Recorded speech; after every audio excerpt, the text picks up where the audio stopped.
We are live here at the most magical place on earth, Penn Station. Penn Station.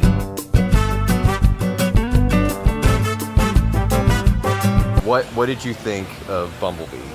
It was a movie. It was All right, guys. Bye. No. Well, more specifically, it was all right.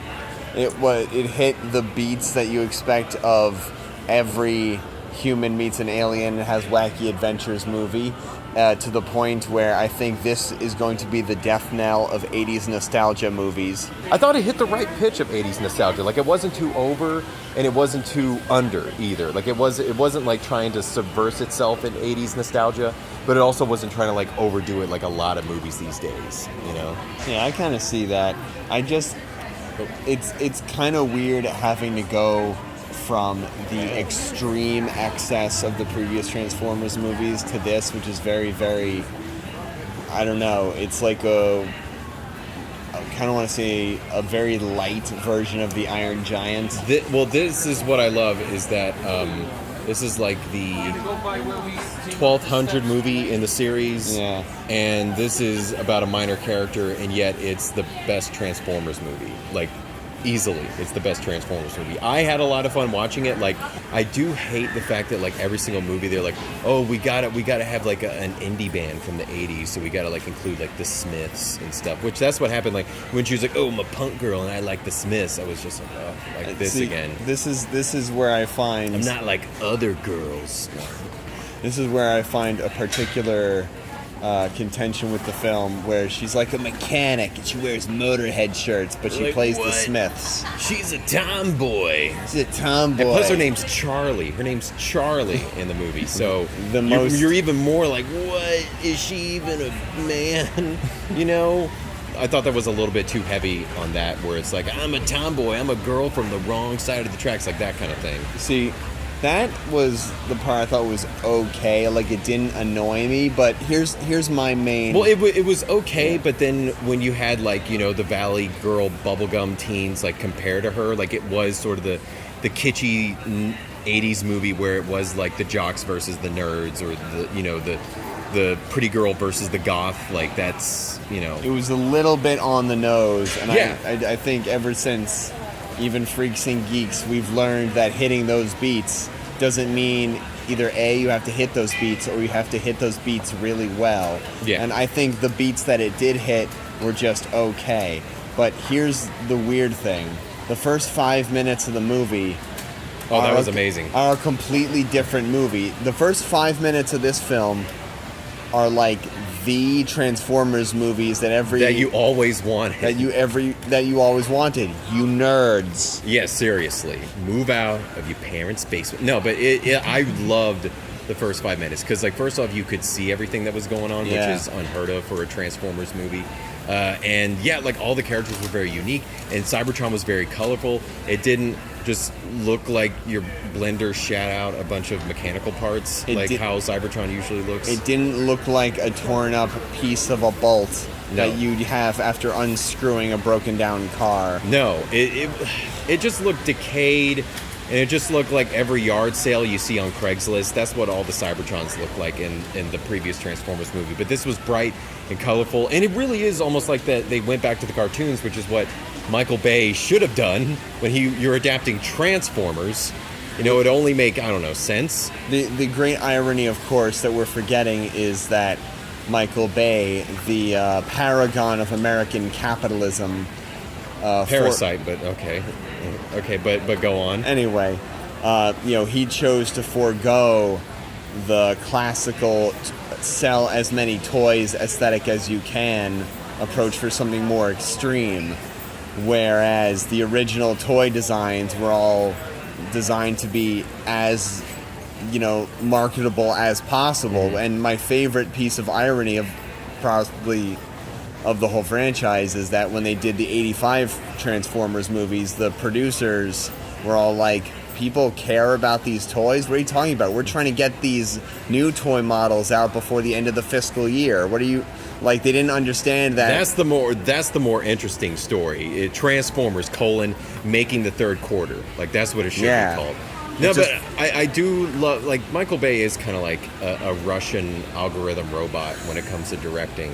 Because it is just like, Americana here, boobs here, explosion there. Like, it is all very rhythmical. But again, like, I do love that he had nothing to do with this movie, and it has the most humanity out of the entire thing. And Michael Bay, I think, is a human, and he wasn't able to pull that off in however many movies there were in the other series. I got tired. It kind of started becoming like the Land Before Time films where I just lost track. But again, I really like Bumblebee. I kind of felt a little bit hurt. There are some stereotypical parts where, like, certain plot points come full circle and stuff like that, and there was the annoying clap break in the movie when, I guess maybe we'll spoil it, like, Bumblebee has a fake death. And he comes back, and there's this big clap break, and there is some not realism in there. Like, there's the scene where she has to dive into this pool thing to rescue Bumblebee, and it's like there's like shards of metal and everything like that in there. You're gonna get tetanus. Yeah, it's pretty much like a tetanus pool, and she's just like, "I'm gonna save you, Bumblebee," and then meanwhile it should be realistic where she jumps in, and as soon as that happens, like, her leg gets shredded in half by a piece of shrapnel. That's what should have happened. I think the advantage of the movie is that it actually tries to do something normal rather than making a 3-hour movie of just loud explosions. And, like, I didn't see the last Transformers movie before this. I saw clips. I would make the joke that it's like, neither did anyone else, but it actually made a lot of money. It made a lot of money, which is why they have to keep making these until we're all dead of heat entropy. But listen, if it's up from here, because clearly I felt like it's only up from here. Because everything felt like, again, we're now. Hopefully you can hear us over the announcement, but. Again, it felt really awesome. It felt like a Transformers movie should. And it started out small, which is what they should have done in the beginning. Instead of, just like shoving everything in. Like, here's Optimus Prime, here's Starscream, here's Megatron. Megatron's not even in this film. And Optimus Prime barely shows up for any of it. But yet, it was still amazing. And yes, it does kind of remind you of, like little kid meets alien movies, like E.T. and Iron Giant. I almost ran out of little kid meets The Last Starfighter. Okay, you're a teenager actually, in that one. Yeah, but I thought he went there. Starboy and the Captain of Outer Space. No, wait, that's something else entirely. I think that's my fan fiction. Yeah. But the moments that I kind of found awkward were some of the jokes. The jokes didn't always land. They landed not good. Again, like the beats that it did hit, it didn't always hit the beats well. No, it didn't. I mean, there was that one scene where it was like what did he say? He was like trying to cheer her up. Is like he's like the brightest stars do something or other. It's like the darkest night shows the brightest stars. Yeah, and then there was a beat, and I was like, oh, this is kind of cheesy. But then he was like. It's like, oh, my mom saw that on Weight Watchers, and I was like, okay, that's kind of funny. That was kind of a levity moment. Yeah, that's a little bit of breaking what you thought it was going to be, but it's also like, I didn't know that character's name until about 40 minutes into the movie. Yeah, his name was like Memento or something. Memo.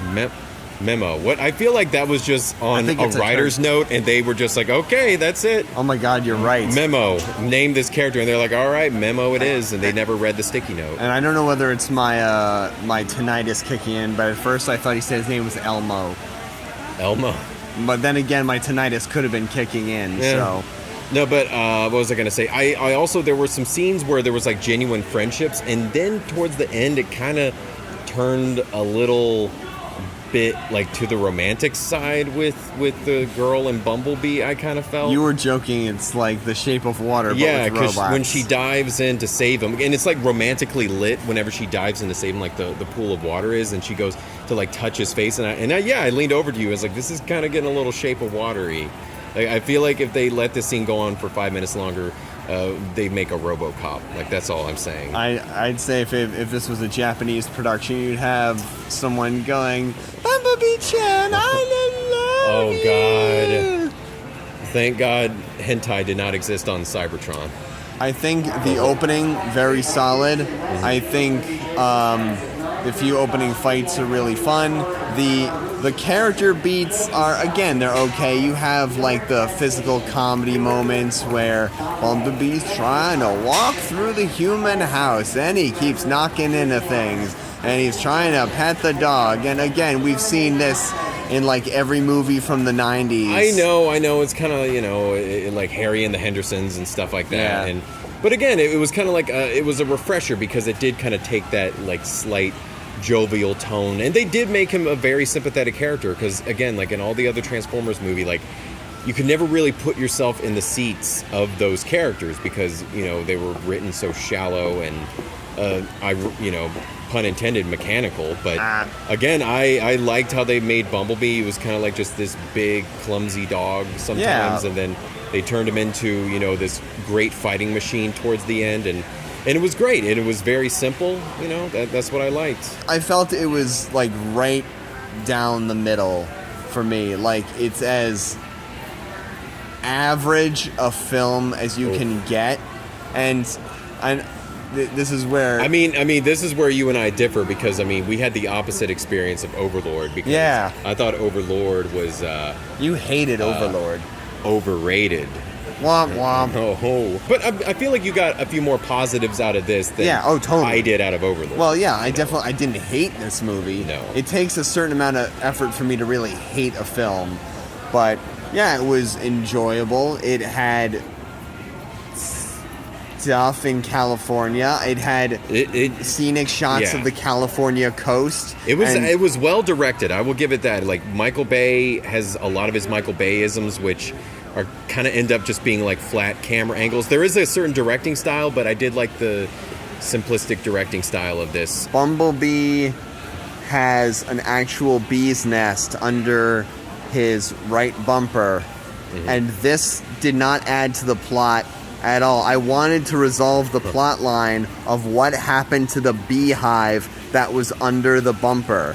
They never resolved that plot line. That's going to be an Easter egg in the 4K version. That's what it's going to be. That's going to be a deleted scene. What happened to the bees? What happened to the actual Bumblebee Not the bees. Not the bees. Not the bees. No, but like what kind of rating would you give it for you? I will give it 2.5 sound waves and 1 actual Bumblebee. Like the actual insect.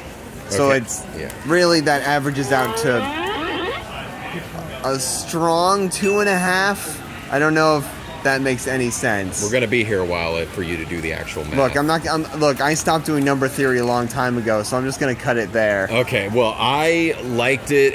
Especially if you're just a giant Transformers fan. Again, the first 5 minutes will just kind of make... To me, I fell in love with this movie within the first 5 minutes, especially with the fight scene on Cybertron and everything like that. And yeah, there are moments where the movie dips because it gets a little, especially when you have that first action scene where it is just like explosions and stuff. And but again, like for me, I think for me, just as a person watching a movie, I'm gonna give it just 3 out of 5 stars. That's solid. Yeah, all right. Solid 3 out of 5 star movie. But if you are a Transformers fan, then I would totally... It's solid between 3.5 and 4 stars if you're a big Transformers fan. So that's all I'm going to give it. But anyway, Josh, did you have anything else you wanted to add?